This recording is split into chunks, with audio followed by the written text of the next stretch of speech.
Welcome to The Explainer. Today, we're jumping into Henry Kissinger's massive work on China. We're going to try and unpack how thousands of years of history have really shaped China's unique worldview and, what that means for its role in the 21st century. All right, let's get right into it. Okay, so to really get a handle on modern China, you have to start with this one core idea, its sense of timelessness. Just listen to this quote from a 19th century missionary. He's basically saying China doesn't feel like it has a start date like other countries. It's less like a nation and more like a permanent natural feature of the world. And that unique sense of self, well, that's the key to understanding everything else. For literally thousands of years, this feeling of permanence translated into a very, very specific view of its place in the world. See, China didn't see itself as just another country among many. It saw itself as civilization. Period. And this is just perfectly captured in its own name for itself, Zhangguo, the Middle Kingdom. Now, this wasn't just a name on a map. It was a cosmic statement. The emperor ruled all under heaven. And every other group of people, they were considered barbarians, just kind of orbiting around this powerful cultural sun. The whole assumption was that outsiders would naturally want to be part of this, so long as they played by the rules and acknowledged the emperor's superiority. So how did the Middle Kingdom actually manage all these outsiders? What's so fascinating is that it wasn't always about brute force. Not at all. They often used these really subtle psychological methods of control. Take this ancient strategy of the 5 baits. It's basically an early version of what we'd now call soft power. The goal wasn't just to beat the barbarians, it was to kind of seduce them, to pacify them with the sheer allure of a superior culture. But then in the 19th century, this ancient, self-assured worldview was just violently shattered. The Middle Kingdom suddenly found itself on the outside looking in, weak and totally vulnerable. Just look at this timeline. It is a relentless, rapid-fire series of disasters. We're talking military defeats, humiliating treaties, foreign invasions, one after the other. This is what China now calls its century of humiliation. And this period, this intense trauma, it didn't just change borders on a map. It left a deep, defining scar on the entire national psyche. And this slide, wow, it just brilliantly illustrates the profound disconnect that was going on. In 1863, you've got the emperor writing to Abraham Lincoln, claiming to rule the whole universe as one family. But at that exact same moment, his empire was literally being carved up by foreign powers.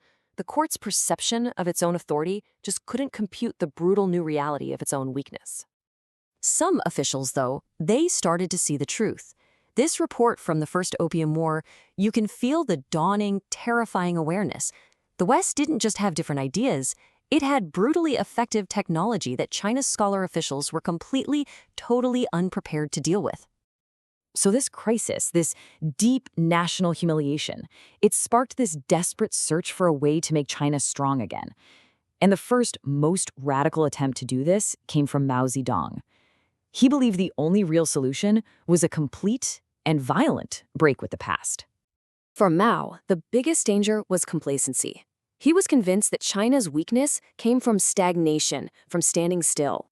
So his answer was perpetual revolution, a state of constant struggle, constant upheaval, all designed to prevent the country from ever becoming soft or resting on its laurels ever again. And this philosophy just exploded into absolute chaos during the Cultural Revolution. The state itself was celebrating disorder, as you can see right here. The mission was to utterly destroy the 4 olds: old ideas, culture, customs, habits. They were trying to violently erase thousands of years of Chinese identity to forge something brand new. After all the chaos and destruction of the Mao era, a new leader emerged, Deng Xiaoping. He saw that this perpetual revolution had brought China to the absolute brink of collapse, and so he charted a dramatically, completely different course. Deng's mantra was basically reform and opening up. He tossed ideological purity out the window in favor of ruthless pragmatism. And just look at the results on this chart. The economic growth wasn't just big, it was explosive. It lifted hundreds of millions of people out of poverty and set China on the path to becoming the economic powerhouse that we know today. So, here's the crucial point. Deng's foreign policy was the exact opposite of Mao's. For decades, it was guided by this 24-character strategy. The core idea? It's simple.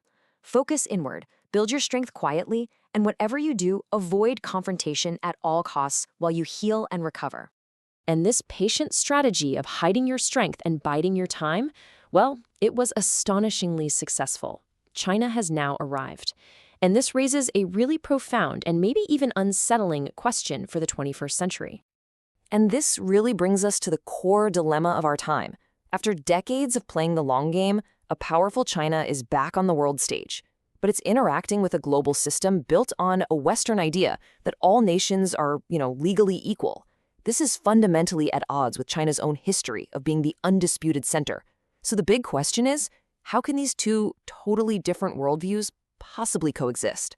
Kissinger closes his book by drawing this really powerful historical parallel. Right before World War I, a British diplomat named Crow was analyzing the rise of Germany, and he argued that it didn't really matter if Germany's intentions were peaceful or not. Its sheer size, its growing economy and navy, that in and of itself was an objective threat to Britain's position in the world. And that leaves us right here with the central, unresolved question of our time. Does the sheer scale of China's rise, its immense power, make some kind of conflict inevitable, no matter what its intentions are?